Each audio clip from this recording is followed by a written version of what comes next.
Hello, hello, hello. And welcome back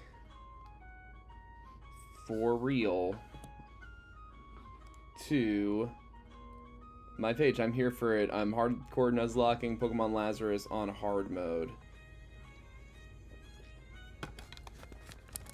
Sorry, I was on the wrong thing. But here we are. Yeah, to finally take on the Elite Four. And I pray finish this challenge for good. I mean, it's been a lot of fun. It's a really enjoyable game, but I've been playing for a long time, and I'm ready to move on. Now, one big decision I've made off stream is that I'm no longer bringing Archeops. Last stream was all planning for the Elite Four. It was all just like theory crafting and stuff like that.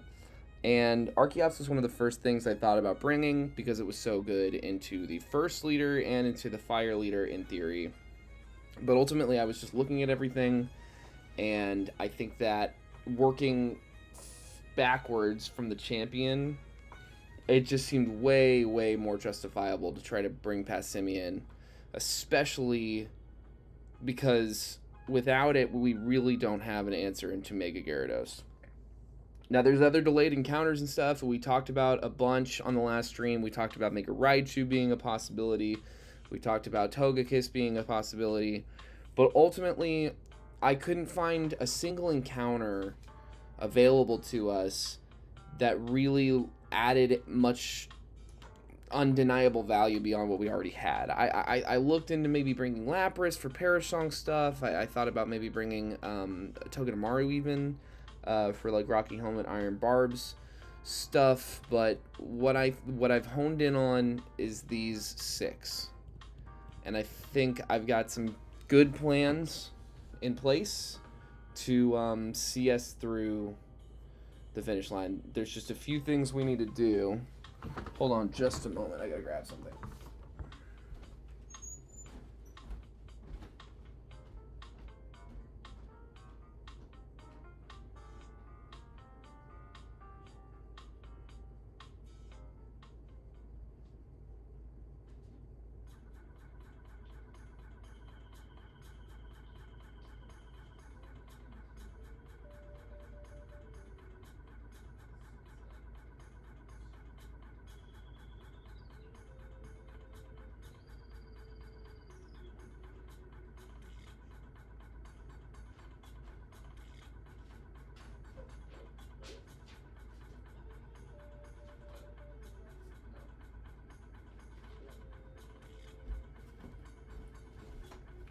Alright. I took a bunch of notes on what I want to do and how I want to do it and what things are the scariest in the random stuff and our kind of best plans into those things. And part of this is that we need to change movesets on a few of our guys. So let's see, who doesn't need their moveset changed? Heron here is good, so let's just fill up the party with everyone else. Now, in the past, Oricorio would have been like a definite bring in other runs I've had for the Elite Four, but we caught the worst Oricorio, like 0 special attack, 0 speed. IV, basically, from what I can glean. Just awful. Just truly awful. And with not particularly good bulk to boot. Like, I don't know. Just a bad catch. So, we had to come up with some other strategies. And unfortunately, one of our big kind of Achilles heel going into this Elite Four is that we aren't really diversified between special attackers and physical attackers. We basically have a purely physical team. Now, this is a weird one. We're not carrying a ghost move on Aegislash. I was looking at Bitter Blade. It's better coverage, and it's a much stronger move, and we can, like, recover a lot of damage with it after some Swords Dance setups. And Shadow Sneak is just almost never going to be... We're almost never going to have Aegislash in a position where it's going to need to do, like, an outspeed 40 damage. You know what I mean? Like, it's just not a particularly good move. Offensively, and Bitter Blade is with the HP restoration. It really has the potential to go kind of crazy. Now this, I think this moveset is already good. We want Crunch back on Gyarados over Bulldoze. Bulldoze really doesn't do us any good, and Crunch has way more utility for this Elite Four. And then I think this is good as well. Actually, let's just look. Yep, that's what I want. And yep, that's what I want. All right. So we have reached the point of without further ado, basically. I've got some ideas of how to handle different things. One thing we need to make sure is we need to make sure we're in shield mode with Aegislash here. And then we need, let's see here. So, why does it look like that? That's so weird. I swear I've seen Aegislash follow Sprite before. Okay, weird. This is technically going to be our Devosi Straits encounter. Unless we're not in Devosi Straits. That's Ruins of Ahaiwa or whatever. This will be our Devosi Straits encounter, whatever. Swanna. Really, we're just here to do that. And run away. We don't need you. Game's over, Swanna.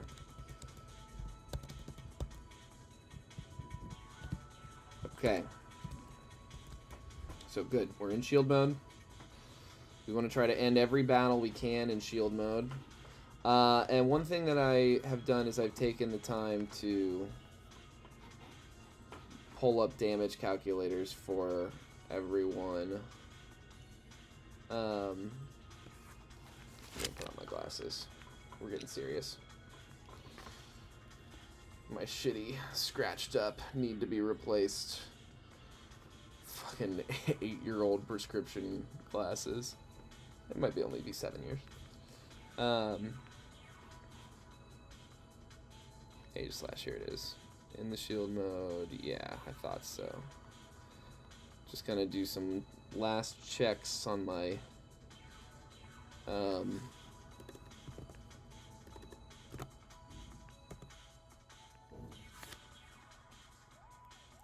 my stats here. Okay.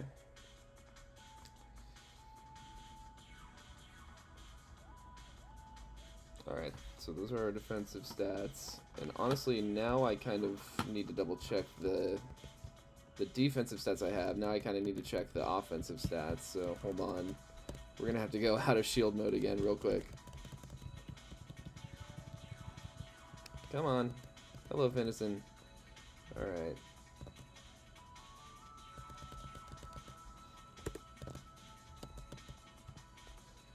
Wait, you're in shield mode now? Wait a second. How do you figure?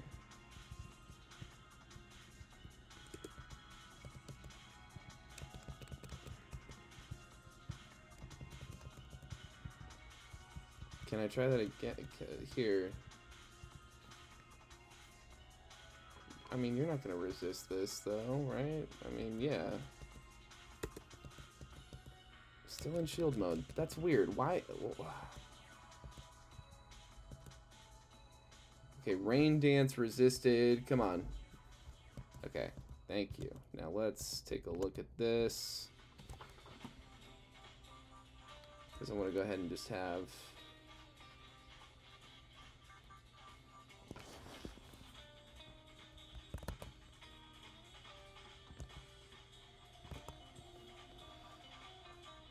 both the offensive and defensive stats pulled up.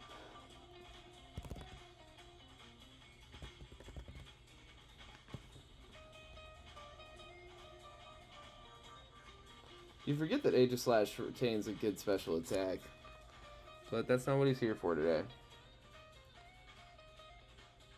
Yeah, no.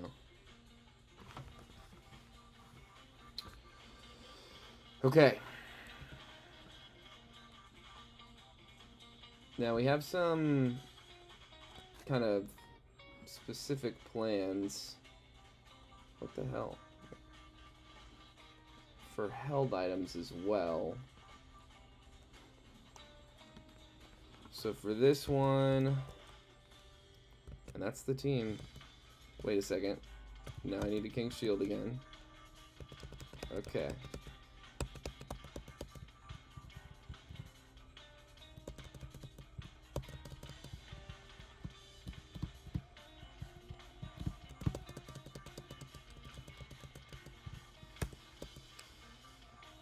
Alright. Shield mode. Now this first fight, we want to lead with Incineroar.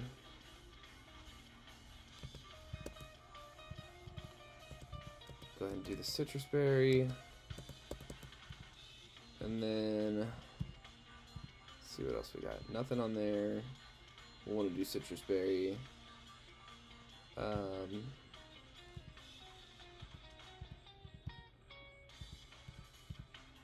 Oh, we need to get Tinkatite, don't we? God, I almost went in there without a Mega Pokemon. Well, without our Mega Tinkaton, I mean, that would have been suicide.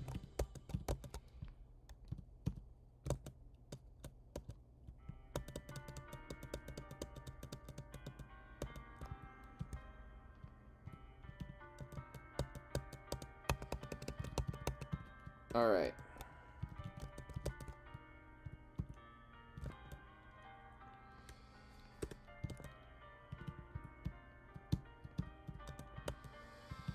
Now, so everyone's basically walking in here with a Citrus Berry for the extra bulk.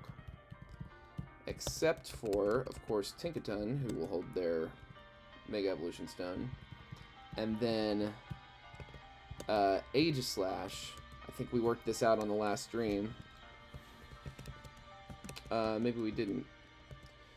But the way that we're doing Aegislash for this first fight is that we are giving him a Rocky Helmet with the goal, explicit, clear goal of if we see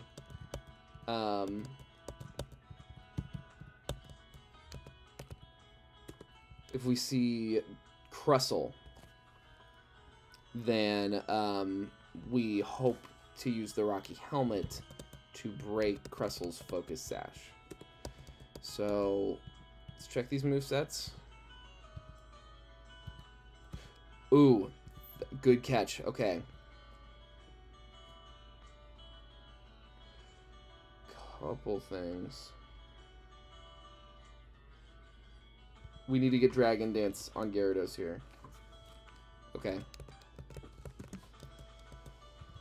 And then I had thought about giving Incineroar Brick Break instead of Protect, because we don't really have much of a reason to know Protect. There's really few scenarios where we're actually going to be going for like Poison with Mortal Spin. And so the idea of like protecting for a turn when there's nothing happening to the other person is often just giving them the opportunity to do more setup. So I think Brick Break seemed like good coverage.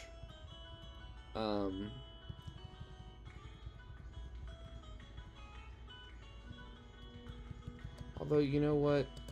Let's try Thunder Punch, because I have somebody else to hit fighting moves when need be. Thunder Punch could be good into some of Radine's stuff, and that seems interesting to me. So let's try this. Let's fix Incineroar's moveset on here. Thunder Punch. Okay. And then, yeah, we need D-Dance. Because there's some opportunities for Dragon Dance setup that could really, really help a lot. We don't need Protect. Okay, the movesets are actually locked in. We got Bitter Blade, King Shield, so yep. Yep. Yep.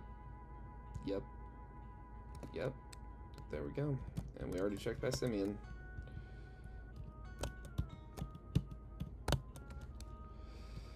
Alright.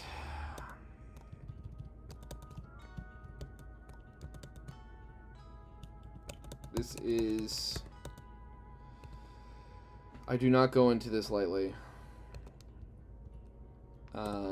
We have Lepa Berries, yes. We have full restores, yes.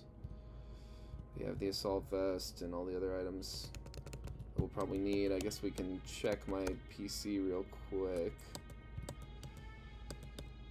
See if there's anything other than just evolution items. Nope. So... then... here it is. It's time to... nope. Wrong one.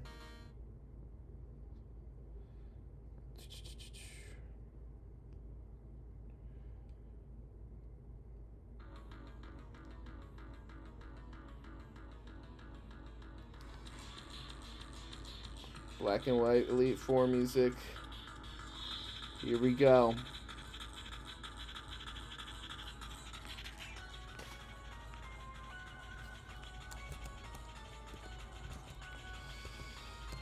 Oh, and one last catch. Rare Candy Tinkaton to level 58. Okay. Let's go. The Elite Four, aside from the champion, are composed...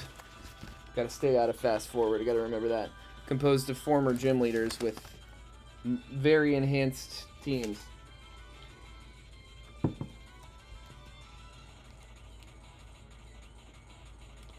Now Jumpluff loves Leech Seed. It's gonna go for Leech Seed. And whether it lands or not... oh, it doesn't land. It doesn't really matter. But it not landing is awesome. We hit Flare Blitz. And we wipe it out. Delete button. Now, if they got Crustle, this is usually, I imagine, when we'll see it. Right away. Okay, no Crustle. Let's pull up the Serena calc real quick. This is going to be kind of a slow and steady thing. I am going to be doing calcs. I've got documentation here with moveset and stuff, so let's look at Polemnia. Okay, so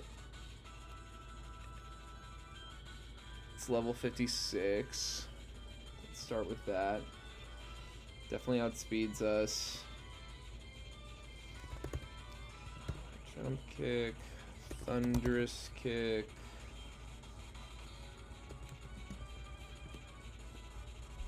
Which is an electric type move. I think thunderous kick, if I'm not mistaken, does dual damage in this game. I think it's electric and fighting. Leaf blade.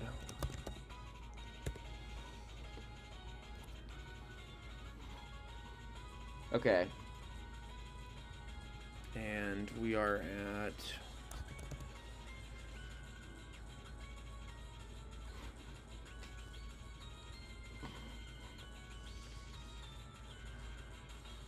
Flare Blitz one-shots. But if this thing hits high jump kick, that's kind of a nightmare.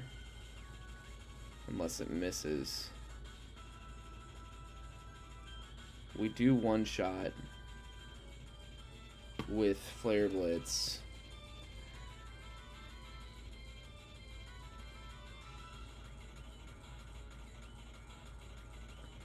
I guess we could switch in Kiwi. I feel like that actually works. Let's switch in Kiwi. Damn, coulda, shoulda, woulda stayed in. But what this might be able to do for us, Rocky Helmet, love that. Get that chip in. You always King Shield on something like this with a physical contacty moveset. Now we can set up a few times. This will put us in neutral. Because we're -2 with these drop kicks right now. So this will take us back to neutral.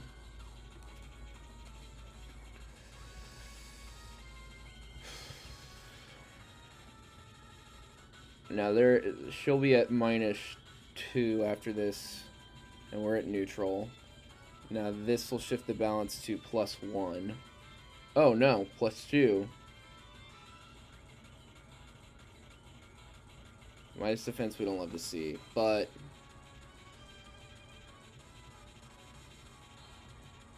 I think we go for one more King Shield to mitigate that defense drop.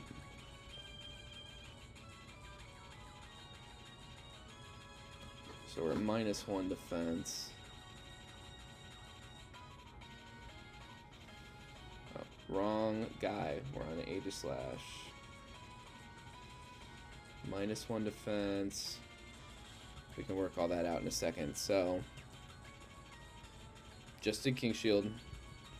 Now let's get our HP back. So this will take us to +1.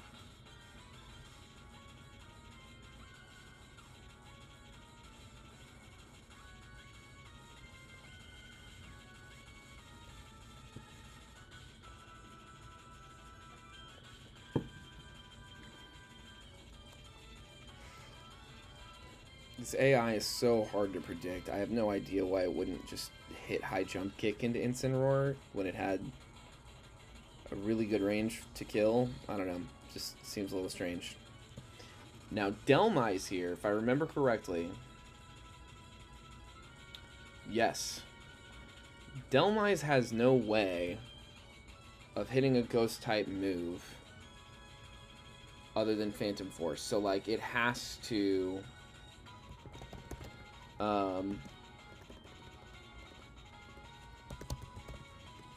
it has to hit Phantom Force if it wants to hit a super effective move into us. And we outspeed it just barely. So especially at +1, I think Bitterblade should do the trick.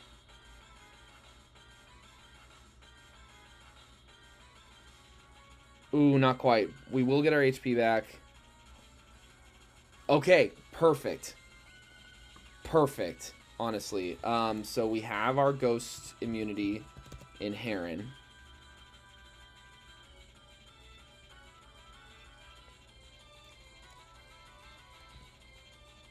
And then we can hit a beat up.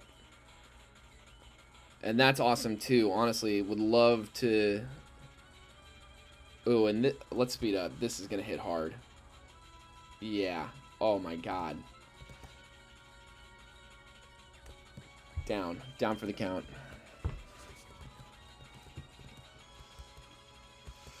Okay, Meganium is a grass fairy in this move. There's no way we stay in on this. Okay,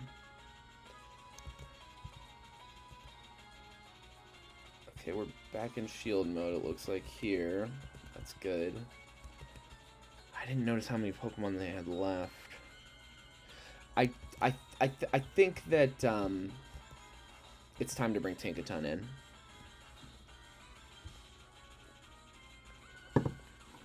Tinkaton will carry us through a lot of this fight. There's very few Pokemon that she really has to worry about.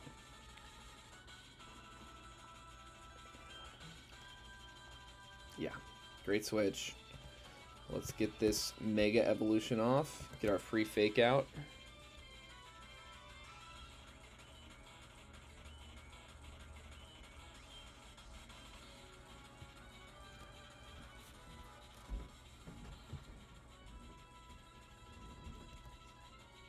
Good. Okay, and then like a Gigaton is like a foregone conclusion. Let's see, who have we seen? We saw Jumpluff, we saw Delmise, we saw Serena. Now we're seeing Meganium. So she's got one Pokemon left before Ribombee. What would be scary to see? What would we actually be worried about? Leafeon's kind of scary. Appleton is not scary. Abomasnow is even less scary. Yeah, I think we can safely just let the Gigaton Rammer rip. Hammer. Bonk. Let the bonk drop. Yep. I mean, it's a huge power, stab, super effective move with with already a base power of 160. I mean, it's insane. Okay, Appleton here. It's gonna start messing with our special defense, which is a little annoying. But we can take like one hit and maybe just see what Spirit Break does, because I think this will lower the special attack. Oh shit. Okay, I'll take a crit. I will take a crit. Alright, and then this is like a foregone conclusion. This Ribombee, grass move, bug move, fairy move, and we've got a hammer. See, this is why I had to rethink Archeops, because when I was looking back with Tinkaton, I was just like, this team really can't do shit to us. So I think, and there we got a, that's the hardest she could possibly hit us, is a critical hit to Dazzling Gleam. That's the most damage she could have possibly done. Boom. Done. Okay. Excellent. Now, yeah, I mean, look at this. We only used two. No, wait. We used AG, right? Yeah, okay. We used AG. And just the one Flare Blades after all. Alright, so let's... I'm gonna take the time to heal everyone's PP after every fight. Because PP stuff is going to be important for, like, counting, for one, and two, just, I want to make sure that at all times I've got, you know, the right things. So now this next fight, we have a one-shot condition into Hisuian Braviary, the lead, the guaranteed lead, and that is Darkest Lariat with Incineroar. We'll one-shot it. That is if we don't get flinched with Air Slashes. So to avoid that, we've got the very special Covert Cloak. We're going to switch the Rocky Helmet off of Kiwi here. No Focus Ashes or Sturdies to break in this fight. And then I'm going to full restore our friends.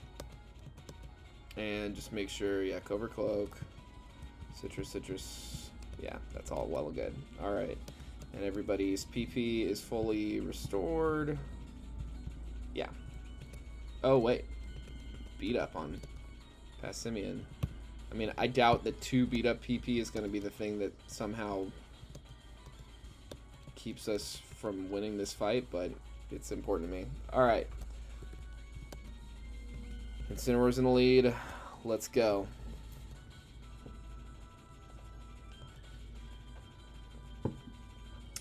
Nothing super scary about this team, except for Mega Phalanx. Mega Phalanx is kind of a fucking menace to society. With bulk up, it loves to bulk up in my experience. It just loves to hit bulk up over and over again. And so keeping up with that can be really, really difficult. It's a fighting steel type, which is not an easy typing to get into. We never flinch with Covert Cloak, and the Darkest Lariat always one-shots. Metacham, eh? Now this thing certainly outspeeds us. We're looking at probably a high jump kick or maybe a drop kick for the attack drop.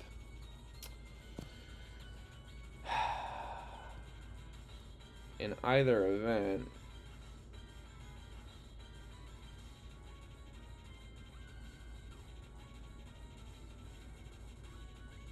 it's hitting anything but Blaze Kick, basically, and I think that we can, you know, if it does hit, it's not going to hit Psychic, we know that much, but it could hit High Jump Kick. That's the thing I'm actually scared of.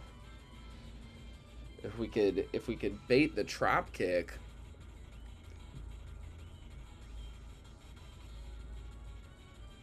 we could get a Defiant boost on, but to what end?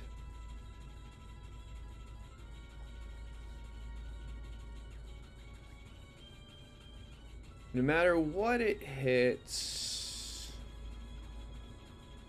we could come in and Intimidate. But I think a little bit we want to keep our Intimidate users healthy.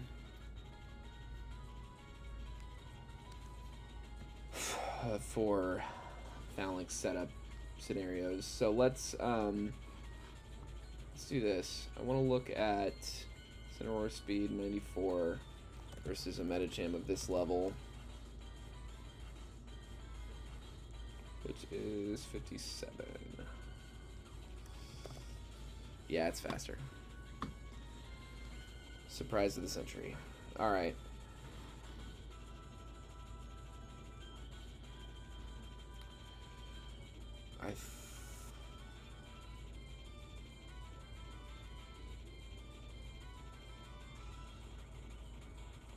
Yeah, I think the safe thing is to get an Intimidate off and see what it clicks, because we can kind of withstand anything it clicks.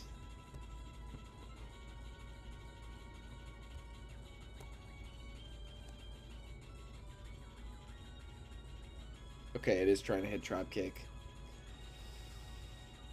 That's interesting. So I feel a little safer about bringing Mega Tinkaton in. And we will outspeed as Mega Tinkaton, so let's bring it in.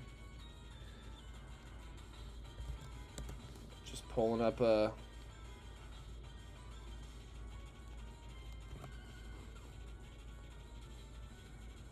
It's got Telepathy and not Pure Power. I love to see that.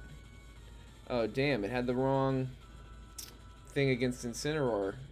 Wrong ability. I should have looked at that. High Jump Kick.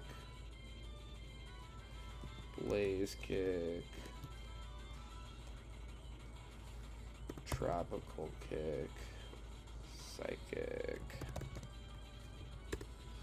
Okay.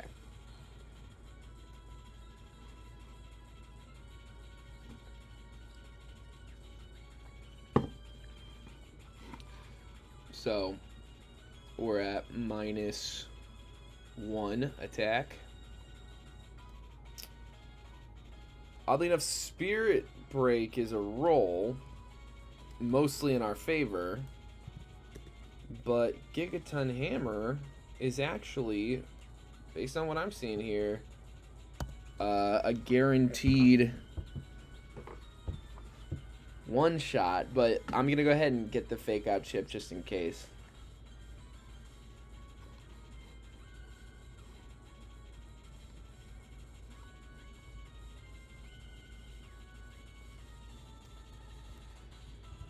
And bonk.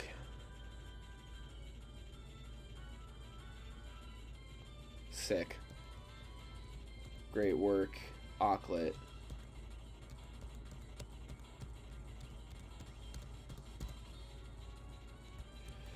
Okay, Bruxish. Now, this is one that Gyarados actually goes weirdly well into. And if we can get lucky, so it hits Aqua Tail, that's a great switch for us. We hit the one Intimidate. Now, it's either going to hit Covet Psychic Fangs or Poison Fangs at this point. And we could... Oof. We could go back into Tinkaton, maybe one of those. Or we could just start setting up. Let's just start setting up. Oh, fuck you. Okay, that's inconvenient. Now, do we kill a Bruxish at +1? I would have to imagine we do. Gyarados. +1. Let's reset Tinkaton stats. +1, and we're looking at a level 57 Bruxish.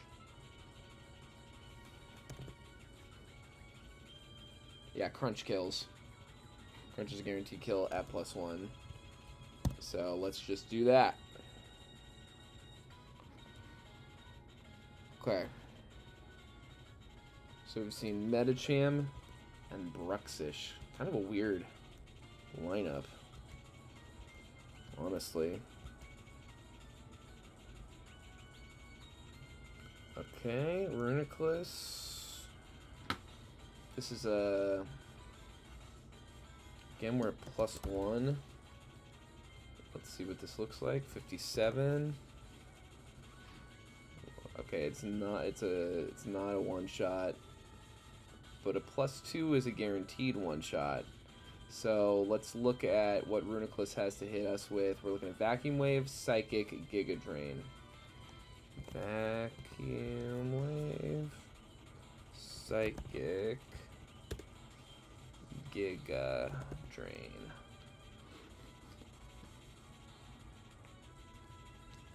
They can do pretty decent damage.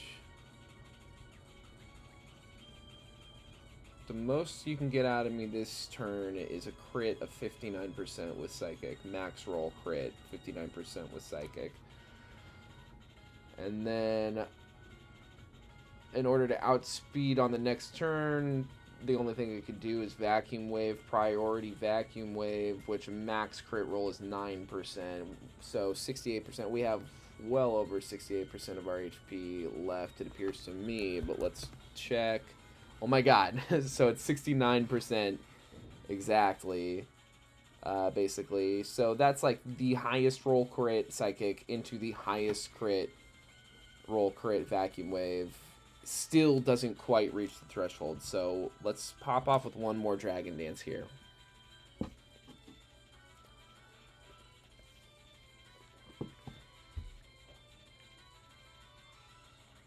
Damn.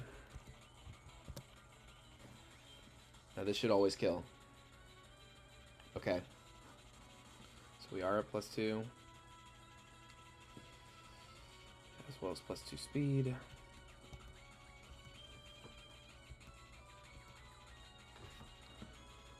$63 HP left. Okay, this is not my favorite thing to see in this scenario. Let's take a look. Gallade 57. Okay. So we are at +2. We certainly outspeed. Do we have any priority moves to worry about? Aerial Ace, Psycho Cut, Leaf Brother, Fury Cutter? No, we don't. According to my calculations, +2. Aqua Tail should always kill.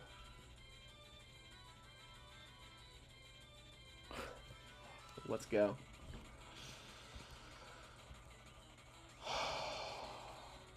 Mega Phalanx is scary. Legitimately not excited about this. Let's see if it... I don't think it makes any sense to stay in. I cannot see it making sense to stay in on this. But let's just check. Yeah, no. No. Let's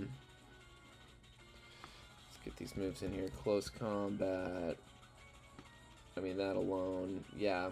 That alone has a really decent chance of killing us in one shot. So in my mind, the plan here was always to just switch in Aegislash. And I think it's going to want to start to hit bulk ups. But I just couldn't rely on that. I had to switch out. But I think it's going to start hitting bulk ups.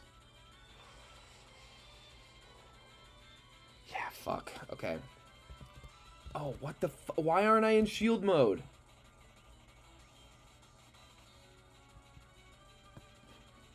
Okay, I need to pull up the Aegislash calculator and get this ready.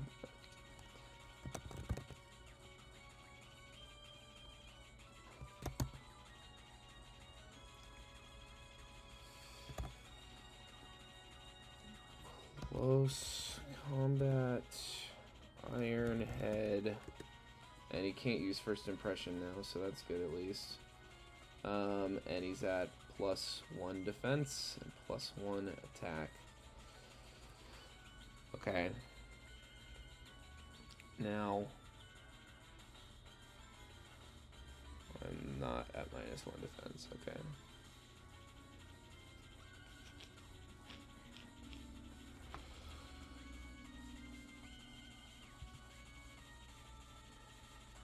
I'm gonna hit this first Bitter Blade. Oh, fuck. +2, +2.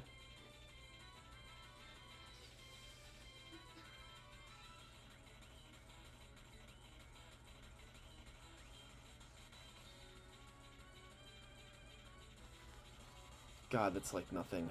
Okay. What is my defense right now? 72.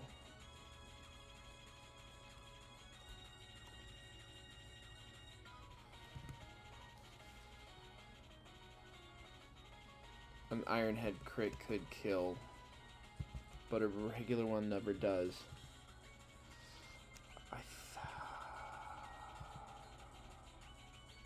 I don't know if it wants to attack or keep setting up, but if we let it get out of control... Okay, okay, thank God. I mean, it's still scary as hell, but this thing's at +3 now, and we're at +2 attack. Okay, and now that it's at +3, an Iron Head always kills. So now I would think that it would want to use it.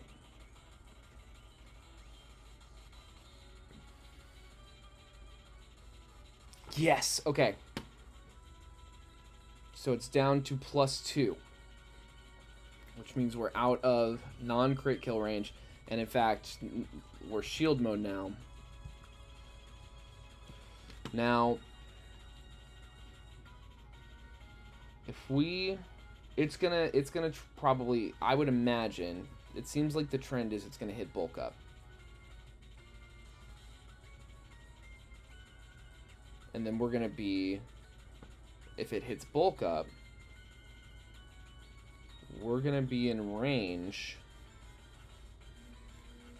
of a 3-shot with Bitter Blade. So I think there's no drawback to just hitting Bitter Blade right now. Okay, so it's a +4 defense, +3 attack.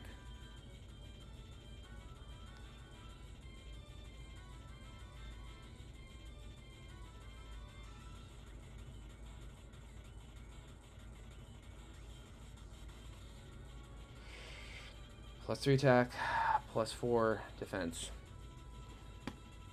So now we're in sword mode again. They see a guaranteed kill with Iron Head again. So we King Shield one last time.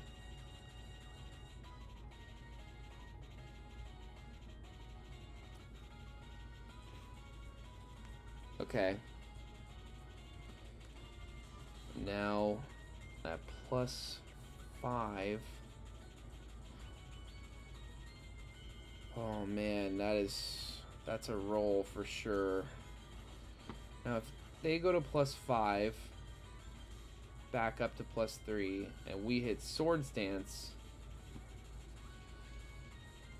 and then they bulk up again on the next turn, that seems like the way to do it. So right now, let's correct this. They're +4 and +3. They're back down to +2 because we did the King's Shield.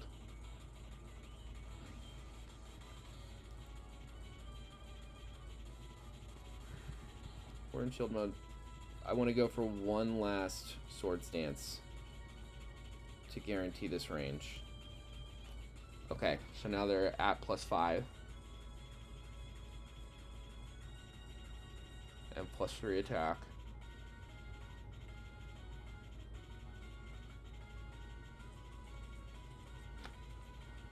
And we are at +4.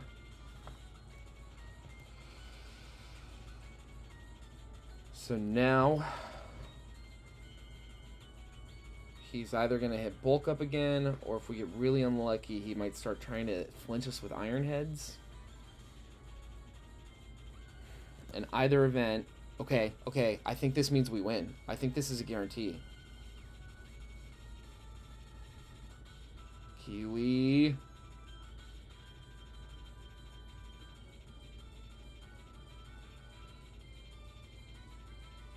Oh, thank Christ. I really didn't know how to expect that thing to behave.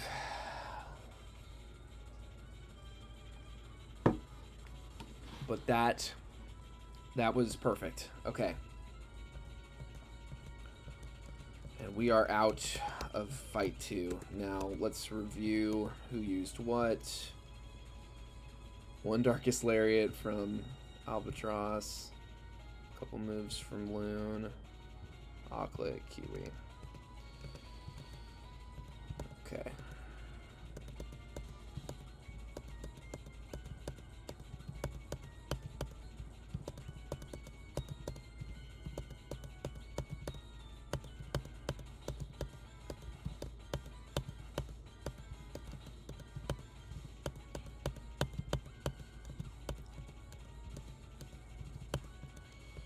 Alright, double check everyone's PP.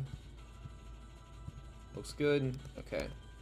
And now we want to get back into citrus berry stuff.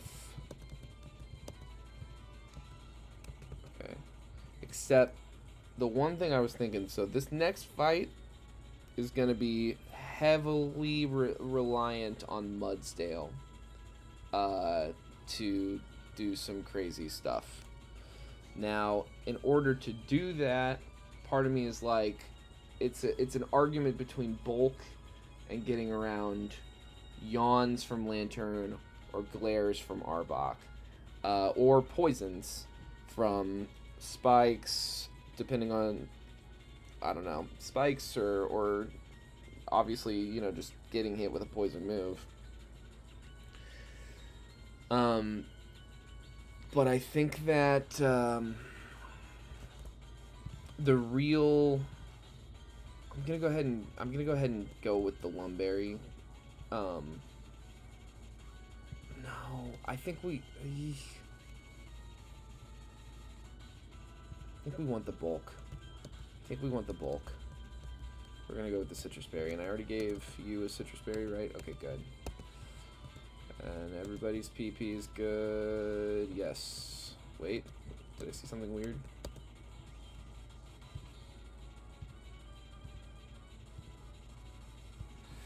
No, I didn't. Okay. So, full restore, full restore, full restore. Now, like I said, Mudsdale's a big deal here. The big scary thing, the big scary maneuver that we need to pull off here is we cannot let Mega Gyarados set up even like a single Dragon Dance. Like not one. The only way we can guarantee that we one-shot Gyarados before it starts setting up at all is by setting off Passimian's Defiant before it Mega Evolves, which means the way the Mega Evolutions work in this game is they don't ever, for the Elite Fours, they don't ever send the Mega Evolution out until it's the last Pokemon. So that means that the second to last Pokemon, Passimian has to be the one to knock it out. And we always outspeed and always one-shot after a Defiant boost with close combat the Mega Gyarados. So even if we get beat up by whatever we have to beat last, we just have to make sure that Passimian is the guy to beat it. So here we go. Now, one thing that's going to happen is Tentacruel is going to get off a layer of Toxic Spikes.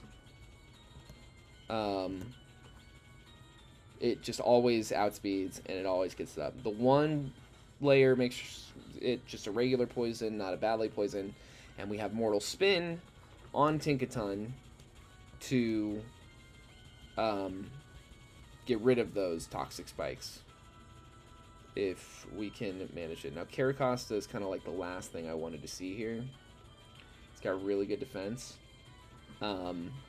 We do two-shot it, if I'm not mistaken. So let's take a look at this real quick.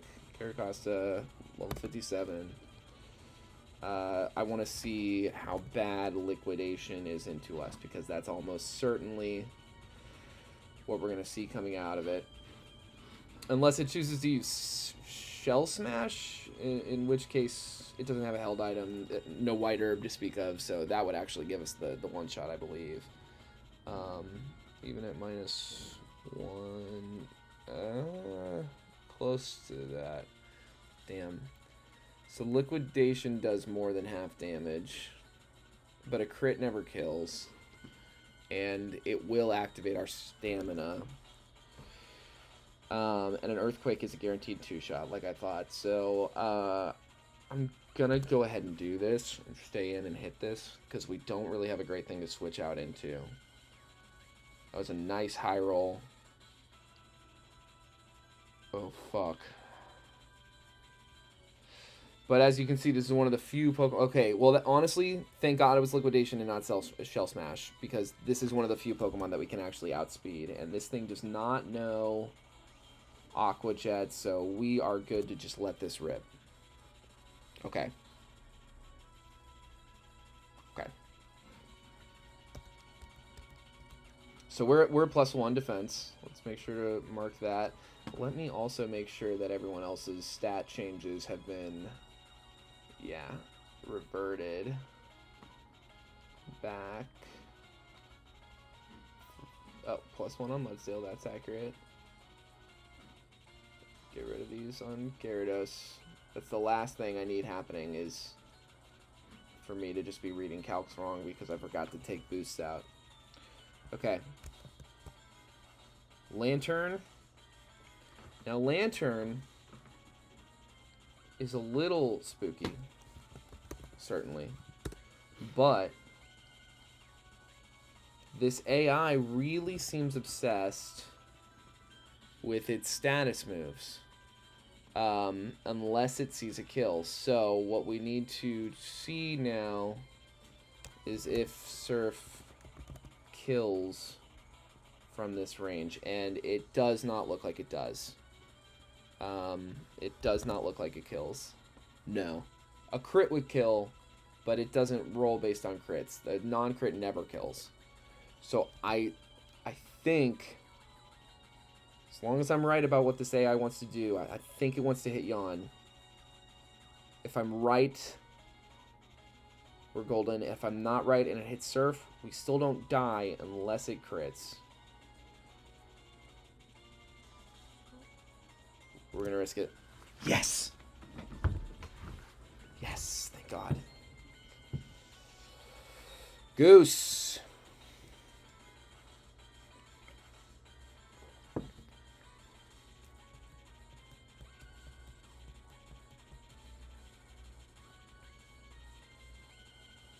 Okay, Kabutops There's another one that I feel like almost explicitly wants to set up hazards with Stone Axe.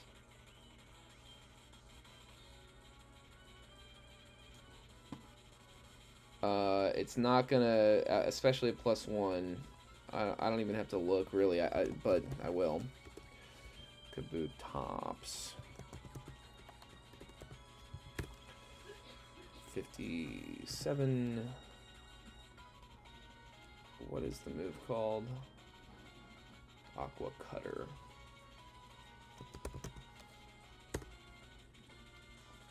Yeah, barely touches us. Even a crit can't kill.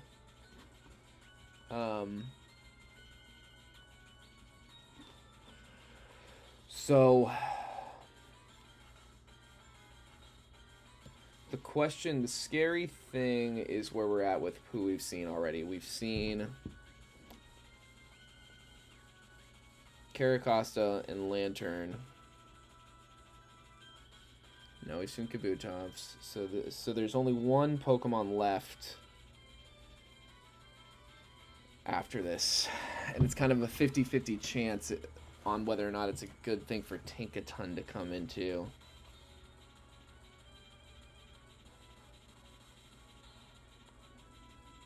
The question right now is, do I want to switch in Tinkaton now, who gets off relatively scot-free against this Kabutops, and can Mortal Spin away the hazards and probably take it out with a Gigaton Hammer,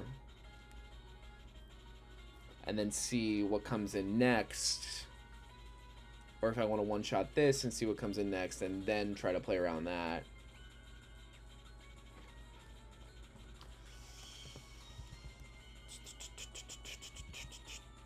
I think the Tinkaton plan is a little more fully formed.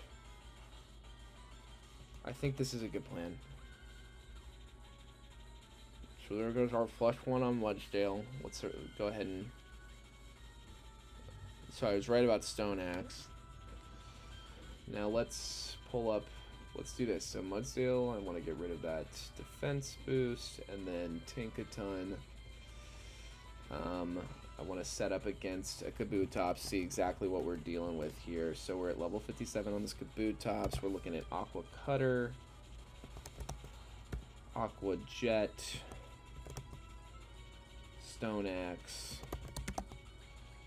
and then a poison move that doesn't affect us. So it does look like Gigaton Hammer should be a guaranteed kill after Mega Evolution. So, but we want to get rid of hazards. That's a big thing I want to do right now. And I think that, yeah, there's literally nothing. A crit's not, we don't worry about a crit. None of these moves can hurt us that bad.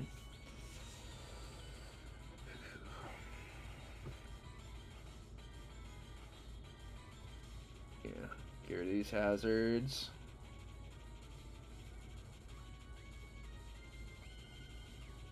Don't care that you're poisoned.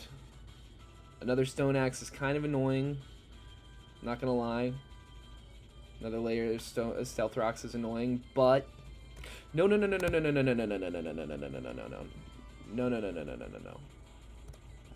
not misclicking an Ilios 4.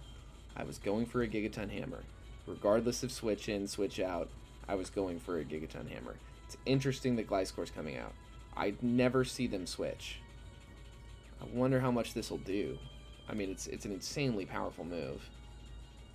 Wow. Now, we should be...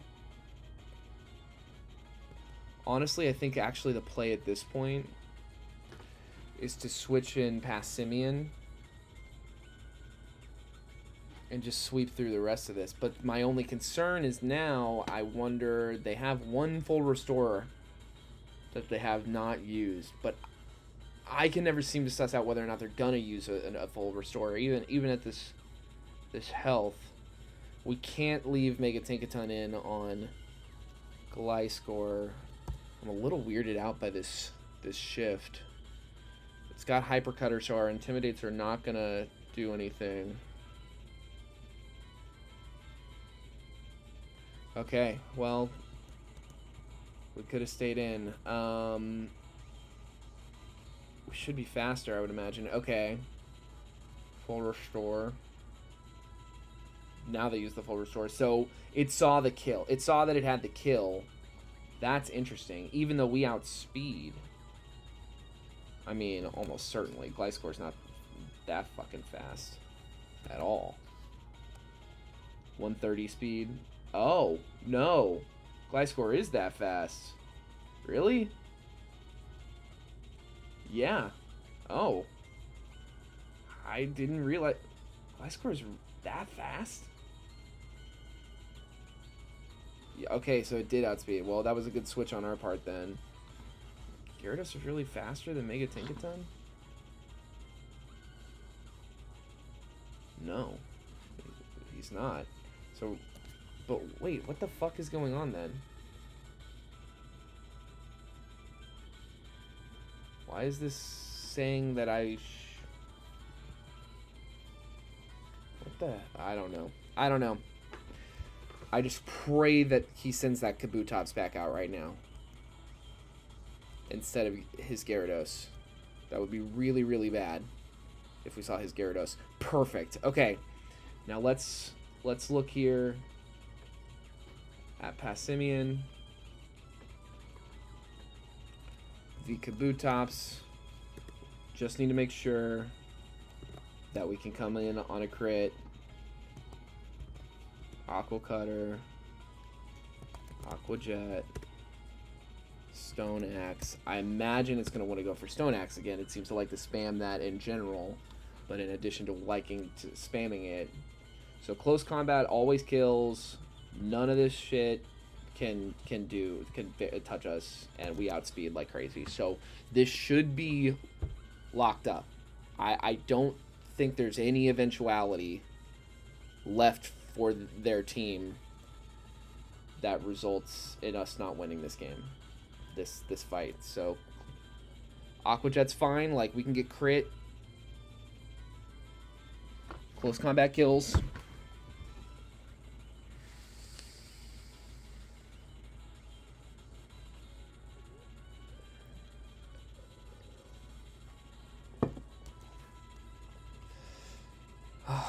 There's not one fight in this Elite Four that's totally free.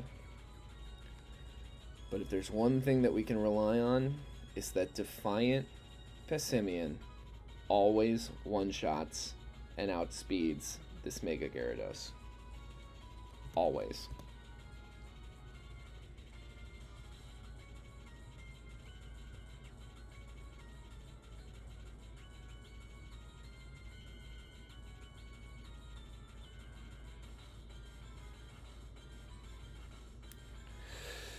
Alright, that's the third one down. God damn. Okay.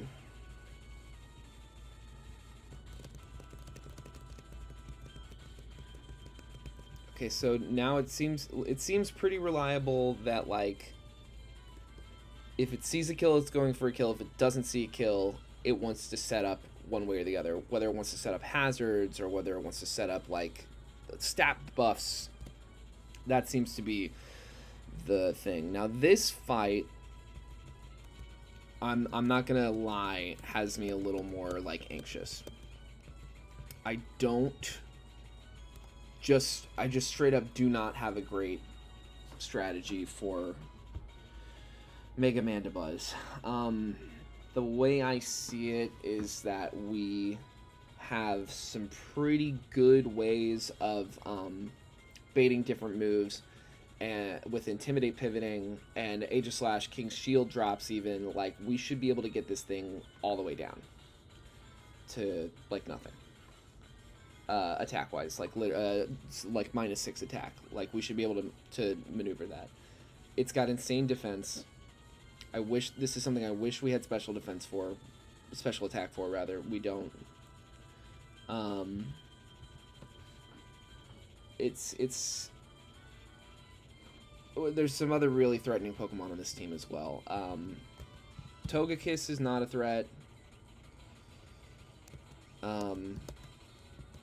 it's just, it gets complicated. Let me double check everyone's PP real quick, so I'm not just feeling around in the dark. So, just a couple Ice Fangs. Kick and Hammer, Mortal Spin. Some close combats. Damn.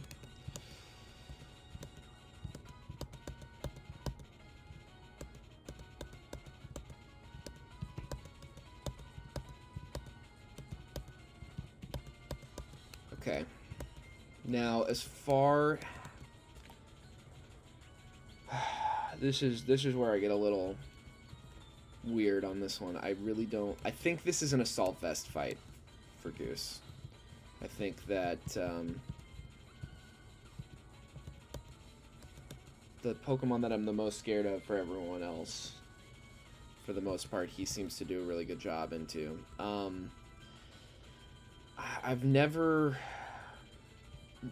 I don't really have a good plan for this Oricorio with the Focus Sash. But I think that getting Mega Tinkaton set up as a Mega Tinkaton in the very first turn is good defensively, and we can get the Fake Out in, and then we can bait a Revelation Dance, which we can switch Gyarados into, and hopefully take it out with an Aqua Tail. I'm gonna check real quick Oricorio. Now, unfortunately, I know that this thing has increased stats from what we see here, more than likely. But no matter what, it does seem to outspeed. In any event, I think that the Fake Out lead is still the right call. Everybody's got a good item. Yeah. And I'm happy with abilities. Yeah.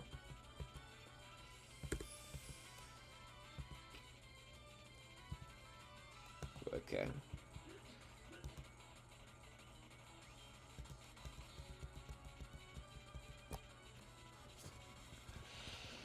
Here we go.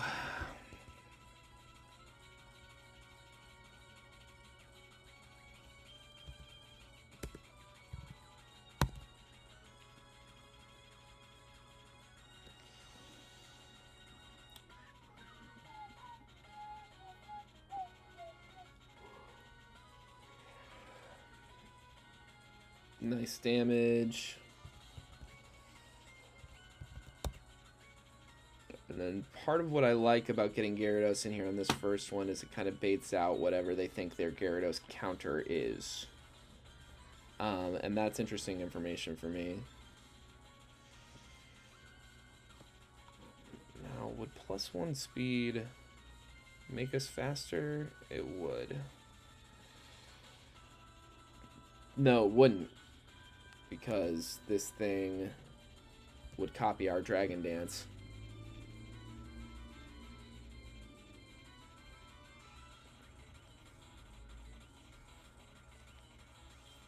Okay. Citrus Berry's done. Aqua Tail does kill.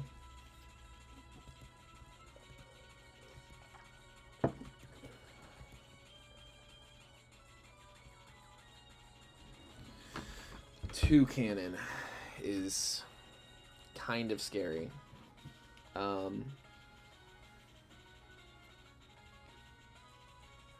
What it wants to use into us is kind of up to interpretation a little bit. Let's see here.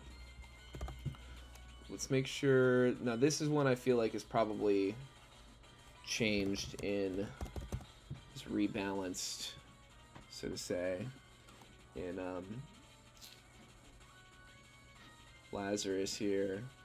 Two Cannon. No change to the base stats. Okay, that's helpful. Level 58. We got Beak Blast, which is a fire move.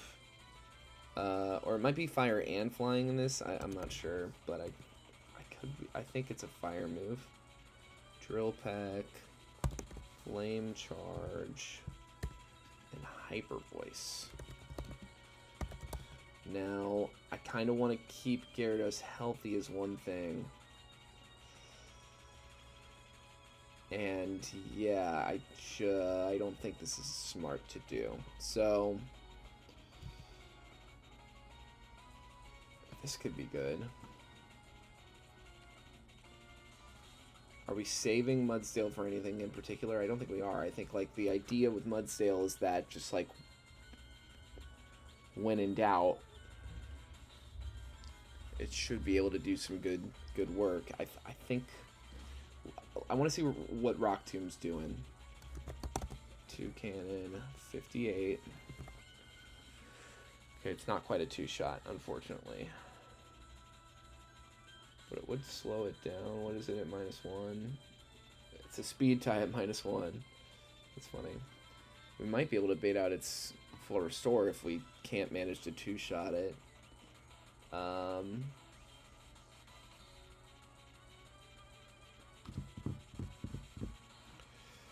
And it's interesting, even if we get the lowest possible roll on the first one, we still have a chance of 2-shotting if we get the high roll on the next one. So that leans to a pretty decent chance of 2-shotting. Yeah. In any event, we want to get Gyarados out of there. Okay, so it is Drill Peck. And now we're at +1.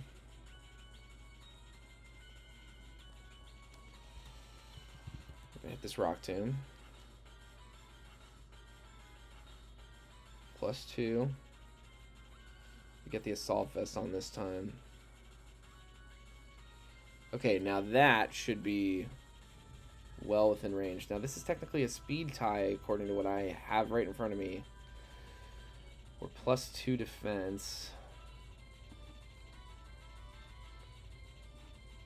96. Drill Peck. Okay, even a crit from Drill Peck would have to high roll pretty good to take us at this range. So I think we're safe to stay in. Okay.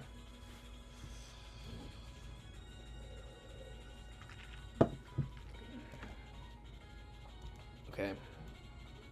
So we've seen Toucan and Oricorio.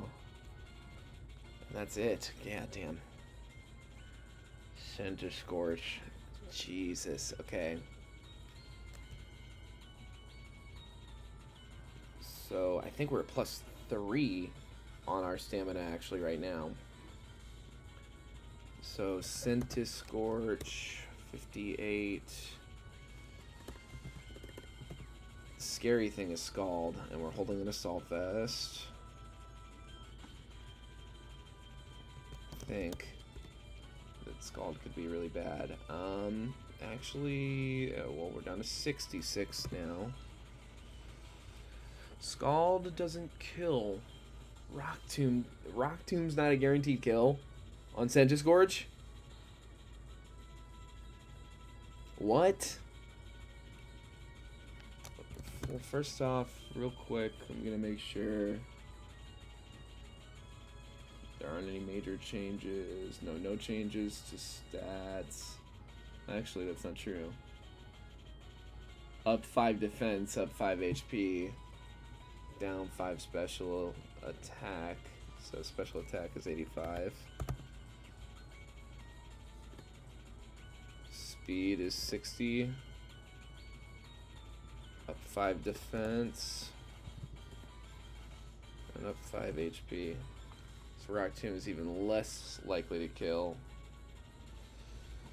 This is not smart to stay in on. This is not smart to stay in on. Leech Life, Fire Lash, Lunge. Leech Life, Fire Lash, Lunge. Well, okay, so, but that's interesting. Lunge. A crit from Scald always kills at this range, but it doesn't click moves based on crits. It clicks moves based on, does it see a kill? No. Does it see stat drop, setup, and lunge? Lowers a stat, right? What does lunge lower? Lunge, Pokemon. Lowers the target's attack stat. And after a lunge, we'd be in a range, and lunge can't crit. Whoa, whoa. It's a big increase on the crit. Why would that happen? Damn. Attack drops. Well, Passimian. If Passimian can come in on a lunge,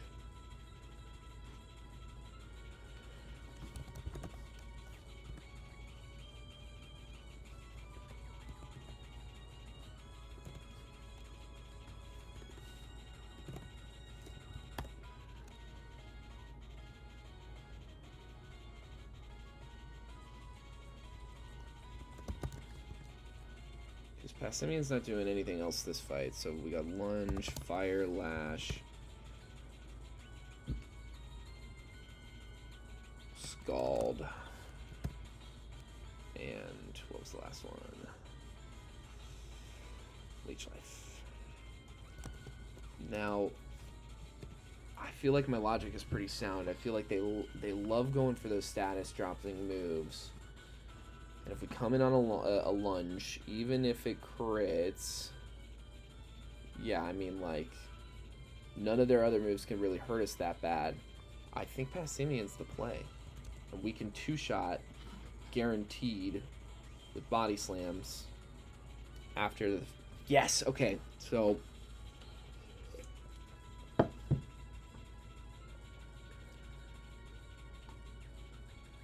Attack fell. JK, attack sharply rose. Hit this body slam. Now, it might... This is interesting. I wonder if the AI is stupid enough that it'll hit lunge again. No, fire lash. Okay. So we're down to 95 out of 82, and that dropped our... Oh my god. So we are at +3 attack. -1 defense. No. Wrong side. We're at +3 attack. -1 defense. Now, at this range, even if it uses a full restore, we'll one-shot now.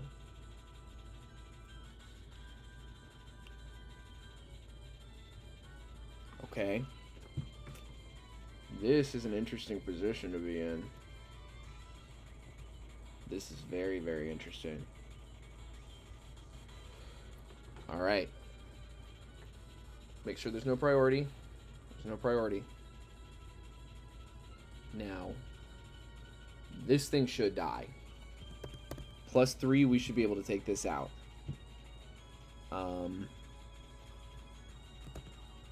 Oh my god, yeah. A close combat. Even a body slam will always take this thing out. Let's go for the body slam. I mean, we're at +3. Whoa. No.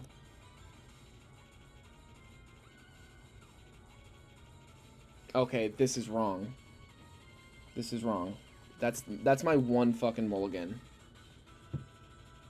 Yeah, the stat, our speed stat should be faster than theirs, but let's look. That is my one even approaching mulligan throughout this whole thing. I'm not accommodating misclicks, and I'm not accommodating after this. I'll just be that much slower about the goddamn calculator. Yeah, it's faster. This Pyroar is faster. 10 points faster. Yeah, then, okay, so that's not happening. So this thing outspeeds. We don't outspeed. Okay. Could have been crazy. We're not making a mistake that's stupid. Like, you know, when I'm going to the trouble of doing all the damage calculator bullshit anyway, and if I have a guarantee in front of me like that, now I'll be sure to check that there aren't changes every fucking time. I'll do it. But ugh, okay. Incineroar I think might be a good answer. So Pyroar, but we kind of want to keep Incineroar healthy. We might not really. Well, okay, well then let's make sure these stats are accurate. So Pyroar, where'd you go?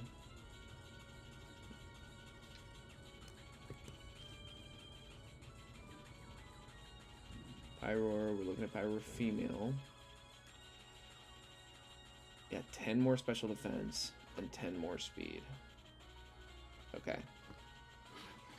So we got a base speed stat of 116 and a base special defense of 76. Okay.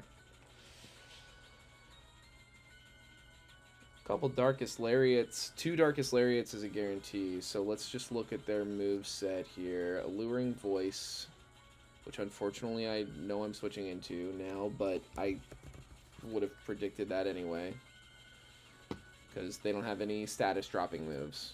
Everything they have is purely offensive and a totally special set. Hyper Voice, and then what else do we got? Dark Pulse. Okay. So Incineroar totally healthy. We switch it in on this Alluring Voice. Most a crit could do is 26%. And then their next highest damage roll is Hyper Voice. So it's gonna hit us 3 times before we get a chance to hit it twice. So Alluring Voice, the high roll without crits for those 3 hits would be 58 plus 17 is 75%. So if we add a crit onto Alluring Voice, that's at most an addition of 9, so that's 84.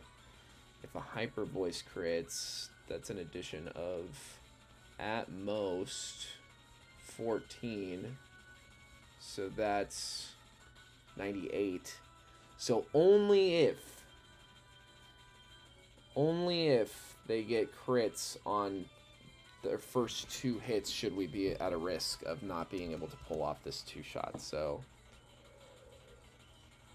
God, if only Pessimine had been a little faster. Well, not a little faster, actually it'd have to be a lot faster. So the Alluring Voice comes out. We're fine. No crit. Hit this Darkest Lariat. Don't crit, don't crit, don't crit. Okay. And the Citrus Berry comes out. That's awesome. So we're at 72 out of 191. Uh-oh.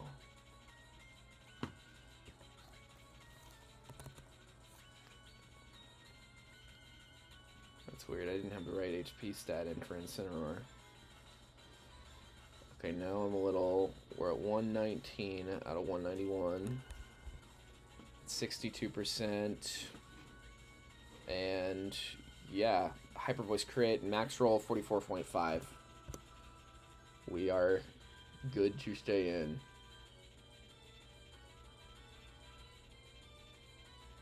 Why is that? Okay, whatever.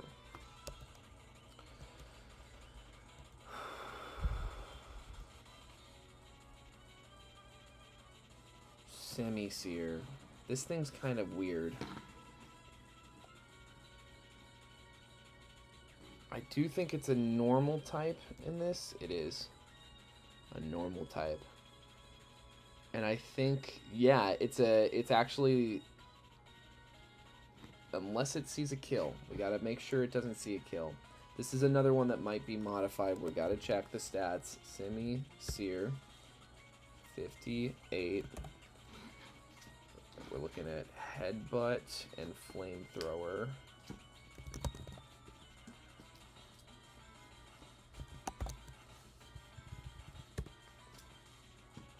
Snarl and Yawn.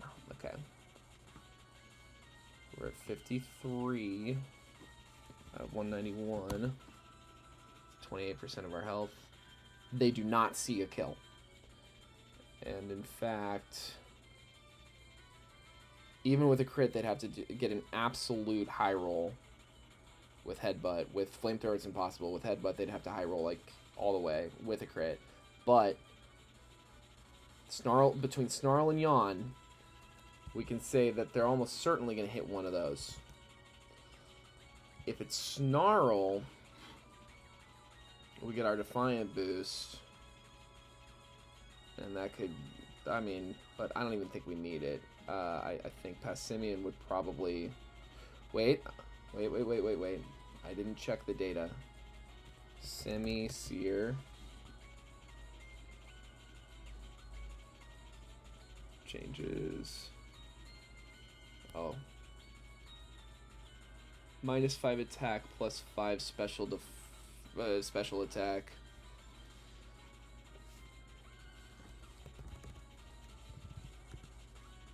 -5 attack, so 93, +5 special attack, 103, and +7 HP is weird. Snarl, Flamethrower, Headbutt, normal type. God damn it, 58. Yeah. Okay, that looks right still, yeah. Base HP of 182. What the fuck am I seeing right now?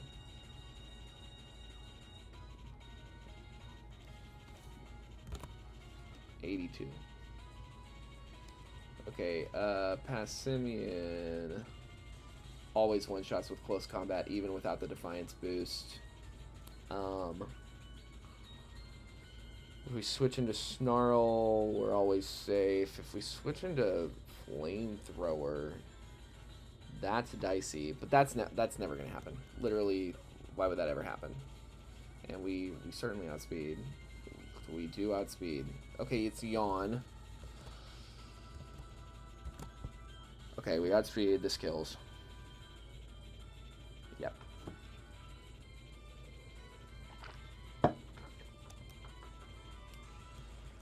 Now we're in for some scary stuff.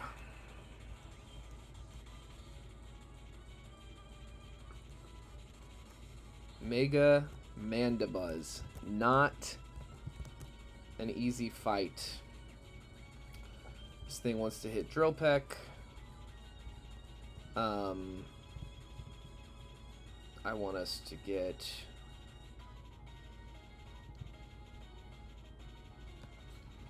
Okay. So, what I'm going to do first... Are you in shield mode? You fucking better be. Okay, great. I'm going to shift in Kiwi first. It's never going to hit the dark move into Passimian. It has a purely offensive moveset. 100% only attacking moves. Right? So we can reliably get attack drops with King's Shield. There's one. Alright, so now it's using False Surrender. That's at -1. Incineroar is much more badly damaged than I'd like it to be. I'm going to figure out this Mandibuzz set real quick. So it's at level... What is it at? 59? Yeah, 59. And let's look at the stats here, Mandibuzz. Okay, so base stats of 115 HP, 115 attack. God damn. 145 defense. Jesus. 35 special attack. Not really relevant, but I'll put it in. 35 special attack. 125 special defense, also not really relevant. We don't have, I don't think, a single special defense move. And then 75 speed, so actually a small drop in speed. Okay, and so we've got it at -1 attack. And it's got False Surrender, Drill Peck, Bone Club or Bone Meringue? Which one is it? Bone Meringue. And last but not least, Leech Life. Okay. So, False Surrender. It's gonna hit False Surrender because we're in as Aegislash. Even as a crit, would have to get absolute high roll to kill from this range. Like, to the point that I'm willing to risk it. Okay. So now we're at -2.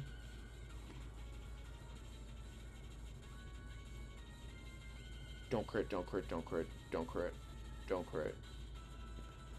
Thank God. Okay. So, -2, down to 35. Now it's gonna almost certainly want to hit Bone Meringue. Because it's the only guaranteed kill. There's a roll to kill with Drill Peck, but this is the only guaranteed kill. So, this should be a free switch. And this should mean -3 attack.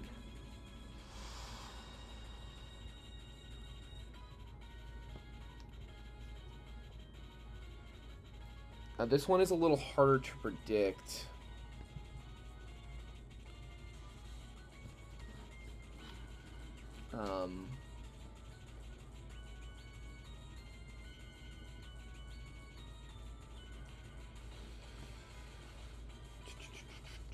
I'm gonna see real quick. Mandy Buzz.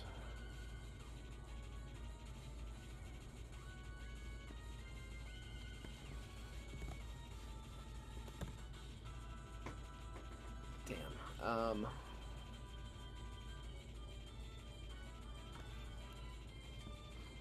I need to get these stats in for the Gyarados screen as well, so bear with me. 115, 115, 145.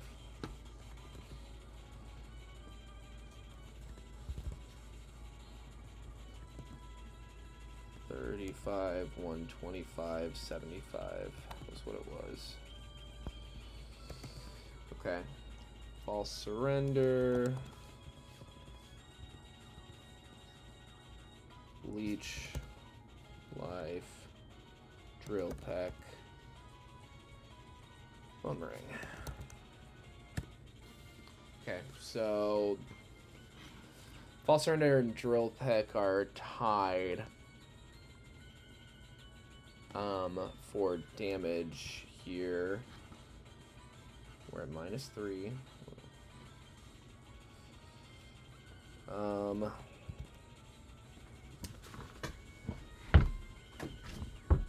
I think that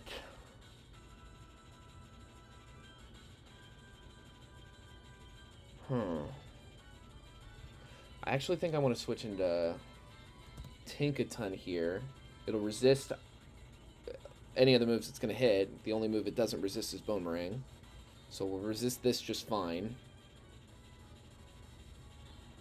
And then it wants to hit Bone Meringue. So we should be able to switch back in here to Gyarados for free and get this down to -4.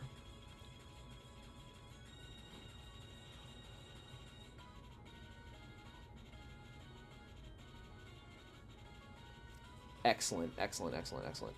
Okay, we need to get Mandibuzz in on the Tinkaton set as well. So bear with me here. So it's 115, 115, 145, 35, 125, 75.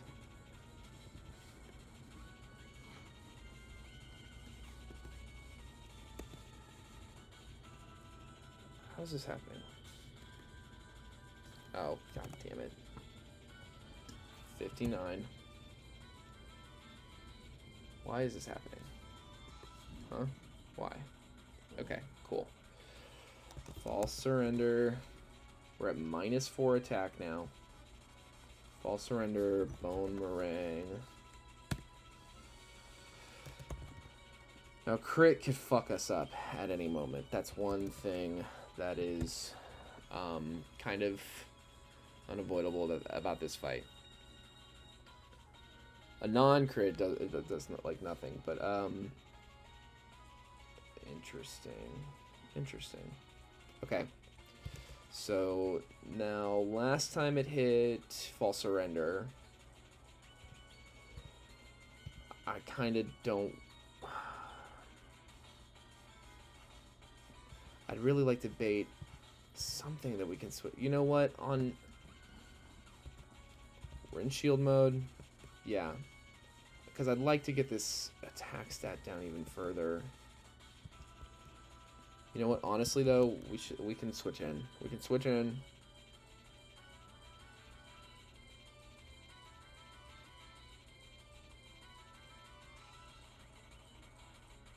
It's a -4. Bone meringue crit would not kill from this range. Fake out is negligible damage in this scenario because their passive ability, their ability is called Scavenger. It basically is like leftovers as an ability. But Gigaton Hammer still does well over half. Don't crit, don't crit, don't crit. Okay, okay.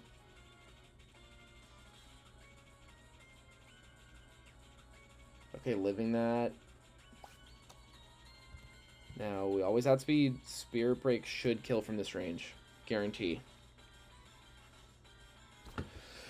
Ooh, boy. Okay. Okay. Little hiccup with the Pyroar misinformation. Sorry about that. But I didn't pull out a damage calculator to get fucked. I pulled out a damage calculator to make guaranteed decisions. So that's where we're at with it. Alright, it is champion time. Okay, so time to Lepa Berry everyone.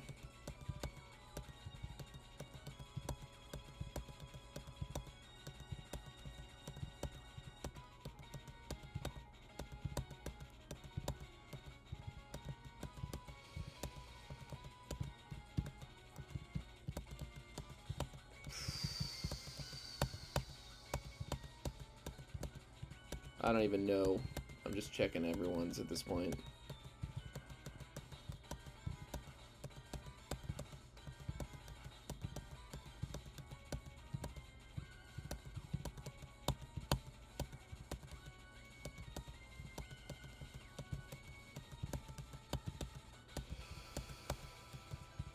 Okay, so one really important thing that we have to do right now is we have to switch Passimian's ability to Scrappy.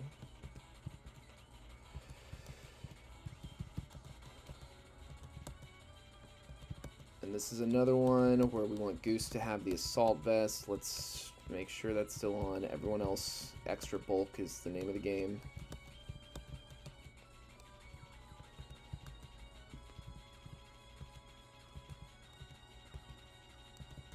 Okay. PP is good. Citrus Berry, Assault Vest, Citrus Berry, okay. So the way we want to play this to start is pretty straightforward. We're going to lead with Incineroar to bait out Sacred Sword on the Ceruledge after we get one Intimidate. And what we hope to manage is to put Gyarados in a safe position, essentially, to set up as many Dragon Dances as possible. I'm going to go ahead and switch us over to our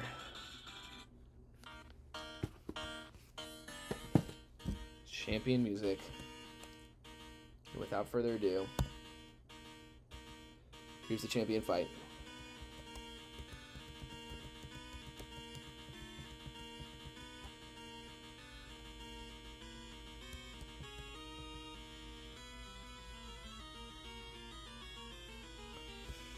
One Intimidate.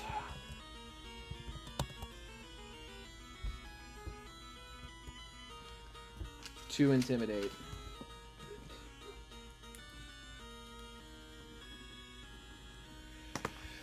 Now this thing's going to want to hit Shadow Claw.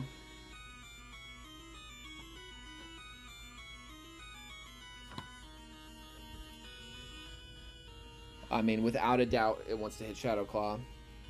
Or Psycho Cut, but I don't think so. I think it almost always wants to hit Shadow Claw in either event.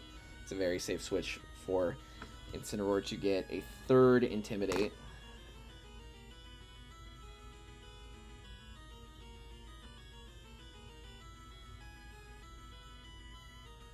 Yep. And Gyarados can come in to get the fourth Intimidate.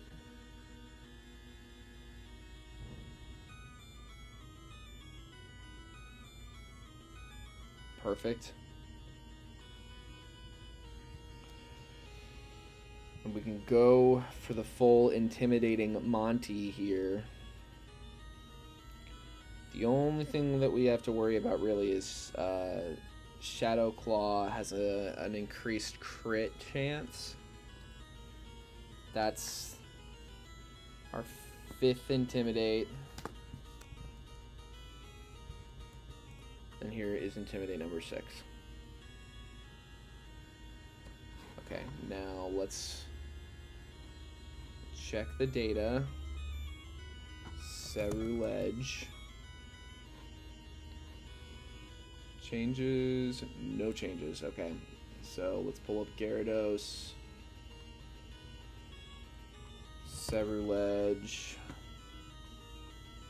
Level 60. Level 60. You know, Shadow Claw, Psycho Cut,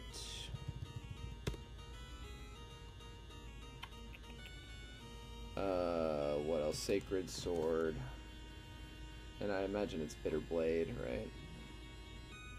Yeah, Bitter Blade. Okay. At -6. Shadow Claw crit does over 50%, but we are at well over 50%. 171. We're at 87%. The most it can do is 60, so we'd have to get hit by 2 Shadow Claw crits before we really have to worry. 164. In the meantime, 1 Dragon Dance guarantees us the kill into Ceruledge here. So we already outspeed. Basically, once we get into the range where a crit can kill, we'll stop Dragon Dancing. We are not in that range yet.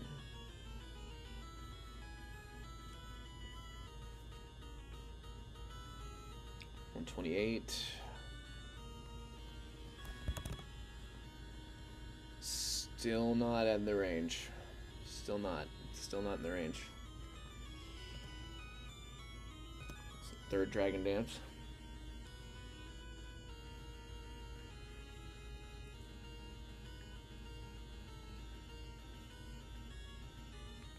$110. That might put us in crit range. It does. It would have to high roll, but it could kill. So we got +3. +3.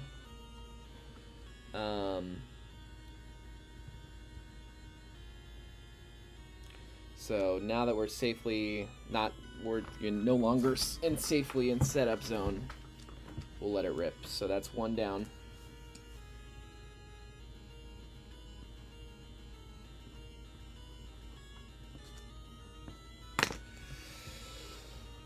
All right, let's see what they got. Tyrantrum. We're at +3. Can an Ice Fang do it? So 59. Any changes? Changelog, Tyrantrum.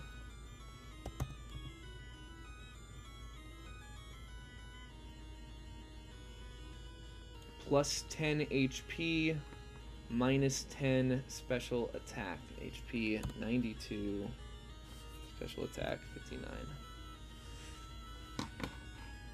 Damn, even at +3, we can't guarantee a kill. Damn. Okay, so what moves are we looking at here? This almost certainly wants to hit Rock Slide. Now,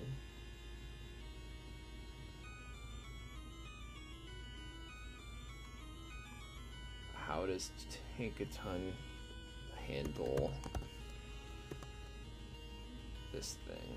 59, 92 HP. Gigaton one-shots. Okay, well, we can certainly eat a Rock Slide. Yeah, and we outspeed.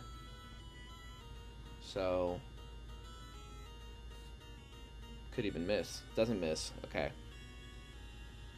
That's fine.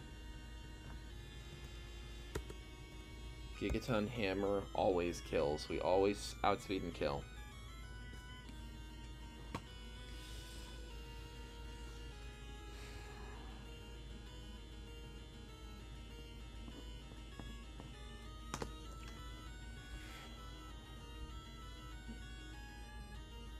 Okay, great.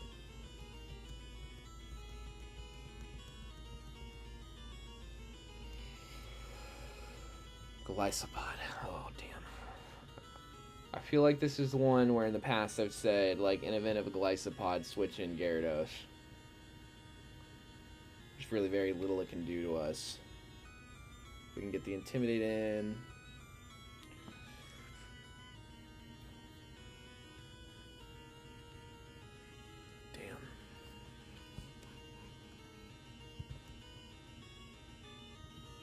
Yeah, it's like we're in the champion fight. We don't exactly need to preserve Gyarados for anything else other than Intimidate pivoting, and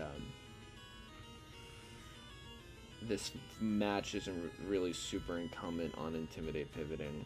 Okay, minus defense is not ideal, but our Citrus Berry procs, that's cool. Ah, man, if only... Damn, well, whatever.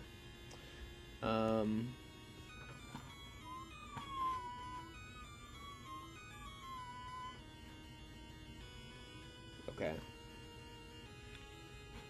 Glycopod, any changes here?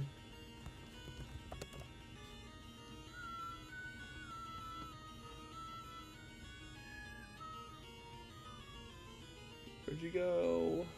I just had you. No changes to Glycopod. Alright, so we got one Intimidate off on it.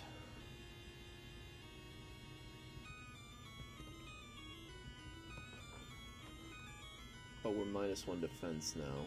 So go Lysopod. 59. Liquidation. What are we looking at? Sucker Punch for flip turn.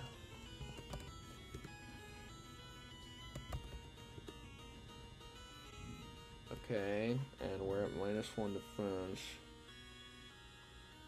And neutral attack and speed. Damn. This thing can hurt us way worse than we can hurt it right now. But it's at -1 attack. Let's keep that in mind. -1 attack. That helps. I gotta wonder if it's gonna try to hit more water moves into us. And if it was, if we really need Incineroar.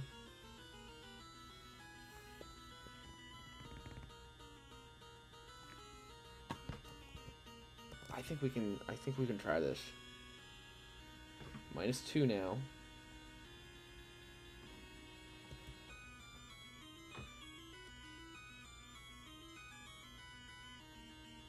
Okay, that's excellent. And we're slower. But it's at -2. Level 59. -2. Liquidation. Flip turn is a little bit of a concern. They both do a pretty decent chunk of damage. A crit from liquidation we kill. A crit from flip turn would almost certainly not kill, but it could. Liquidation crit could kill, huh? Then yeah, let's get -1 more, why don't we? So we're down to -3. Whereas, like, let's see, what is Flare Blitz? Flare Blitz isn't even a 2-hit. So now it hits Flip Turn. That sucks, honestly. That's kind of shitty. I don't know what to do about that guy. Now, this... What's it going to hit against Gyarados? It's going to hit Head Smash or Crunch. In either event, I think Passimian kills even at neutral. But let me double check. Scrafty.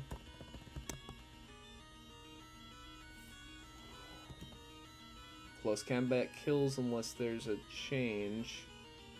Scrafty.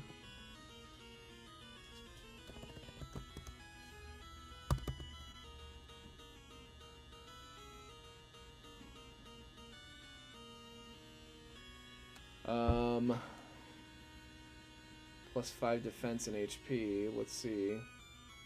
So 70 and 120. Close combat's still a guaranteed kill. Now, Head Smash, right? What does that look like? And then also, the attack goes up 5 points, so the attack's 95. Head Smash. Oh yeah, can't do nothing to us.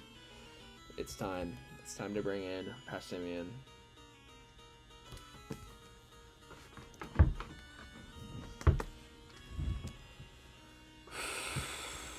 Okay, great. And then we always outspeed and kill. Yes. Okay.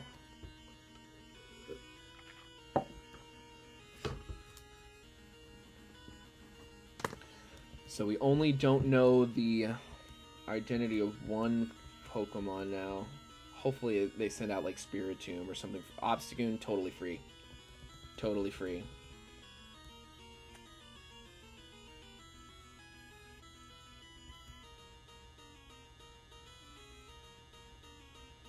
Okay. So now Golisopod should come back in.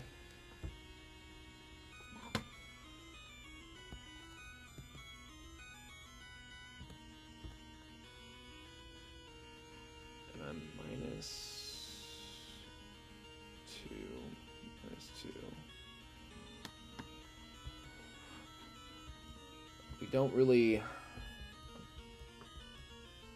need Passimian for anything else. So this might mess us up. Or we might trigger emergency exit. This might kill. Yeah. Update that deathometer. That was like his whole job, was to get to this fight And a lot of the Pokemon that he was here to beat up didn't even come, but 2 of them, Scrafty and Obstagoon, he took them right out. Delete button. So we're at 6 deaths.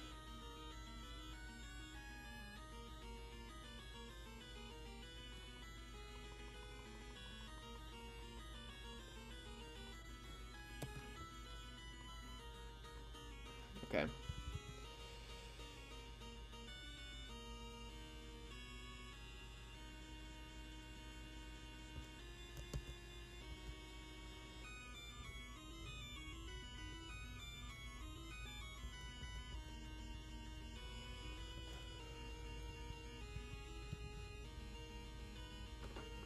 How many dragon dances does it take to get to this Tootsie Roll center of a Tootsie Pop? No, but legit. So we're back to neutral defense, thank God. 1 dragon dance, 2 dragon dance. I would say it's probably at like 70% health. I don't know if I'd say we did a whole third to it or not. 2 dragon dance, 3 dragon dance, 4 dragon dance. You have to do 6 dragon dances to guarantee a 1-hit into this thing. What the fuck is this defense stat? 140 defense. See, this is the kind of thing I think I'd like to have Oricorio for. I mean, this thing is not a special defender. I'm gonna hit Crunch. Oh, great. Love getting crit. I actually think it's awesome. Now, this should trigger emergency exit and bring in Cyclozar. Now, here's where we have a weird incident. A weird thing to think about. What Cyclozar is this about to be? If it's the fighting Cyclozar, it'll hit something that Tinkaton resists. If it's not the fighting, if it's the electric, it'll almost certainly hit Electro Drift, which would be a huge problem if we sent Auklet into that. So I'm gonna say we actually can get the Intimidate in and eat anything but a Collision Course, which should never go off into a Gyarados if it evolves into that. If it evolves into Violet, it's the Miraidon version. Okay. We need to get these stats into this calc soon. But first, let's just see. It's almost certainly going to hit Electro Drift, which doesn't kill. But, yeah. This is a purely physical moveset. Goose, eat this Electro Drift. Okay, so we got the free switch here. Now, let's pull this up. Cyclozar, Dragon Electric, level 60. And let's Electric Terrain ability. And let's set the Electric Terrain up. Electric Terrain is set up. Okay, good. And then Mega Cyclozar V. Here we go. So 70, 85, 80.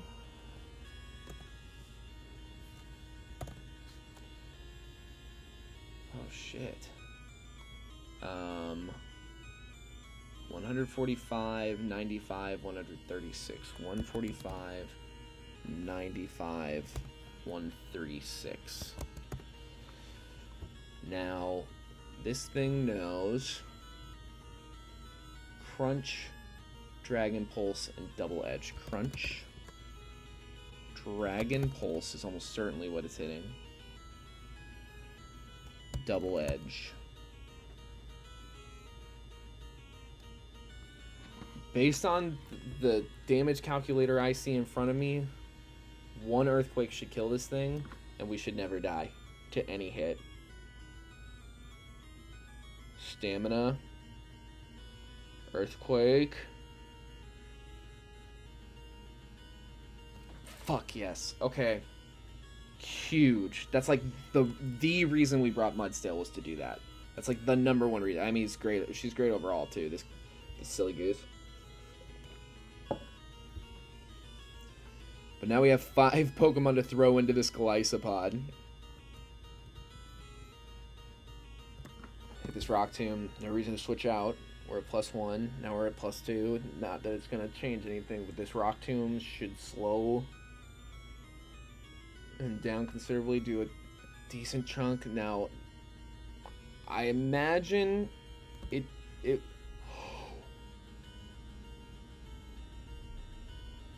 didn't even go for Aqua Jet. Like, I thought I was sacking just then.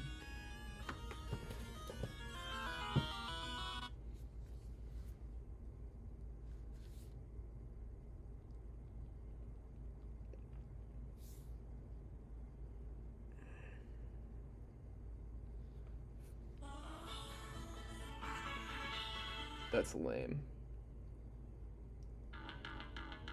I want victory music. We did it. We did it. We did it. We did it.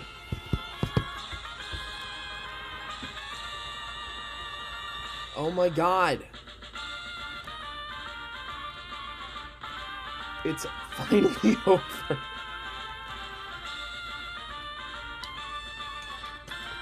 Okay.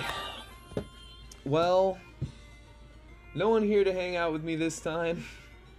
In the chat, at least, I see 4 watching. Thank you, anyone that's here to witness this.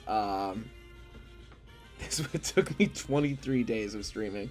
A game I thought was going to be really easy, that I didn't have documentation for until, like, attempt, like, 16 or something insane. This is the team. This is the Elite Four team. And, we made it happen. I'm so happy to have played this. There are a lot of people that watched along throughout the run. I hope they are able to watch this VOD after the fact and have fun with it. But that's the game. That's the whole challenge. It's over, and we won, and we did it. And thank you so much to anyone who watched, whenever you watch. It really means a lot to me. I will be back soon to resume old challenges that I put aside to do this challenge. We'll start back up with the my attempt to beat Hard Gold with just 1 Furret. I don't know if it's gonna happen. I don't think it's possible, but I'm gonna keep trying for a little while at least. And then my Pizza Nuzlocke of Pokemon Emerald Crest. And yeah, I don't know. Just thanks again for watching this. Here's all our guys we caught in this attempt, all these cuties. And shout out again to Nemo622, who made this beautiful, beautiful game. If you're a casual player, or even a Nuzlocker, or even a casual Nuzlocker, or anywhere in between, I cannot more highly recommend both of their games. Pokemon Emerald Seaglass, it'd be even more familiar and a little easier. Pokemon Lazarus is like a nice step up, a good challenge. The hard mode is particularly challenging, especially if you try to do a hardcore Nuzlocke like I did. But if you're just like a regular casual player or a casual plus, like I said, I cannot recommend these games enough. And yeah, thanks again. I'm gonna go ahead and end the stream now, and I will see you on whatever the